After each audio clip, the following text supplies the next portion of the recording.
అనంతపురం జిల్లా కళ్యాణదుర్గం మండల పరిషత్ కార్యాలయంలో అధికారులపైన ఎమ్మెల్యే సురేంద్రబాబు అసహనం వ్యక్తం చేశారు.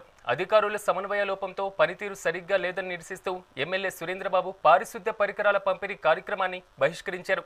జిల్లాలోని అన్ని నియోజకవర్గాలకు పంచాయతీలకు సమానంగా పారిశుద్ధ్య పరికరాలు అందిస్తుండగా తన నియోజకవర్గంలోని అన్ని పంచాయతీలకు అందకపోవడంపైన తీవ్ర అసంతృప్తి వ్యక్తం చేశారు.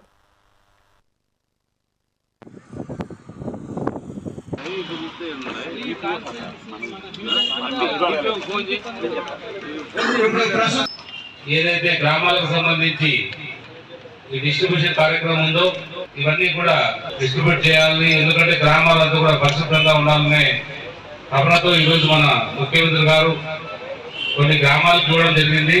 ఇంకా కూడా అన్ని గ్రామాలకు వచ్చింటే బాగుండేది. కొన్ని గ్రామాలకే ఇవ్వడం కూడా కొంత ఇది అంటే నాకైతే అసంతృప్తిగానే ఉన్నాను. ఎందుకంటే అధికారులు కూడా సరిగ్గా కళ్యాణదుర్గం వైపు చూడడం లేదనే ఒక బాధ కూడా ఉంది. కొన్ని ఒకే ఒక మండలంలో అన్ని గ్రామాలకు ఇస్తున్నారు. మన కాన్స్టిట్యూన్సీకి వచ్చేసరికి మండలానికి ఒక 2 గ్రామాలు సెలెక్ట్ చేసి ఇవ్వడం కూడా కొంత బాధాకరం. ఇది ఒకసారి కలెక్టర్ గారి దృష్టి కూడా తీసుకెళ్తాం. ఇలాంటి కార్యక్రమాలకి రావడం కూడా నాకు ఒక బాధగానే అనిపించింది. రావడం కూడా అనవసరంగా వచ్చామేమో, ఇది న్యాయం జరగలేదు కాబట్టి నేను ఈ కార్యక్రమంలో బహిష్కరి